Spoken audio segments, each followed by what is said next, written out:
An elegant song flowed from the piano as the waiters carried precarious trays of food from table to table. The intoxicating smell of fresh bread filled the air. Hanna studied the terrified look on Dennis's face. His skin was pale and oily, hair a frizzled mess.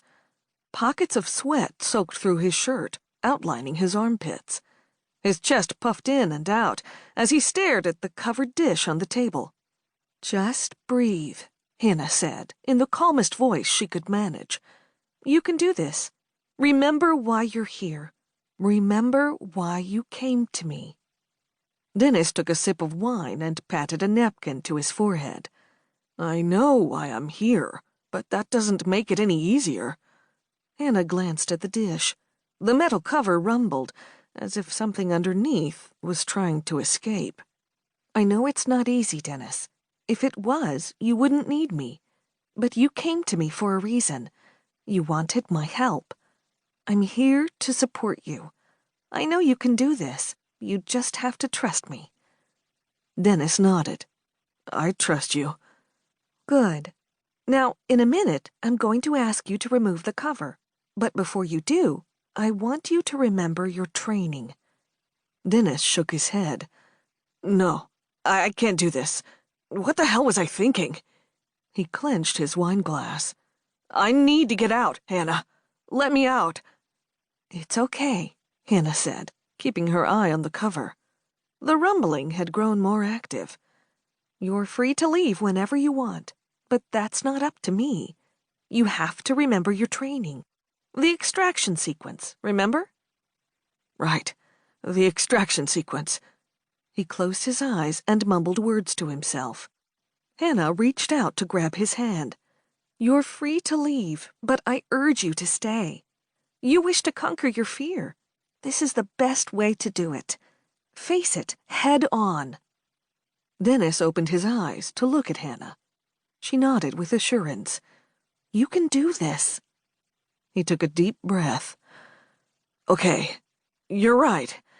I can do this." Hanna smiled. "Good. In a moment I will ask you to remove this cover. You said you remember the extraction sequence. If at any point you feel overwhelmed, just pull yourself out. And remember, this is all in your head. You have control." "I have control," Dennis repeated. "That's right. Now, remove the cover." Dennis reached out, his entire arm trembling as it moved toward the center of the table. He wrapped his fingers around the metal knob and, in one swift motion, pulled off the cover. Sitting in the center of the plate was a black, lanky spider, no larger than a quarter. Prickly hairs covered its bulbous body, and 8 spindly legs extended outward. It crawled to the edge of the plate, feeling around with the tips of its legs. Dennis froze, watching the spider climb off the plate and onto the table. His chest no longer puffed. Hanna couldn't tell if he was breathing at all.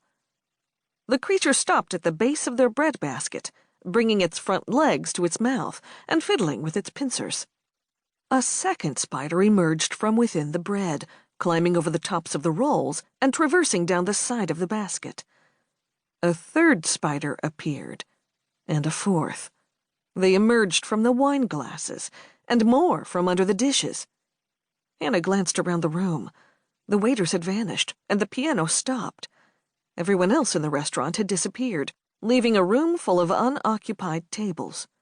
From those tables, more spiders emerged, crawling out from under the tablecloths, from behind the candle centerpieces, from beneath the chairs. She turned to look at the grand piano, where swarms of spiders poured out from the lid. Above, arachnids dangled from chandeliers, dropping on spindles of silk.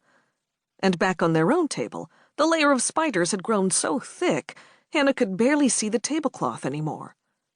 "Dennis, you have to focus. You are in control. They're multiplying because you're letting them. You're letting this fear control your life, but it needs to be the other way around."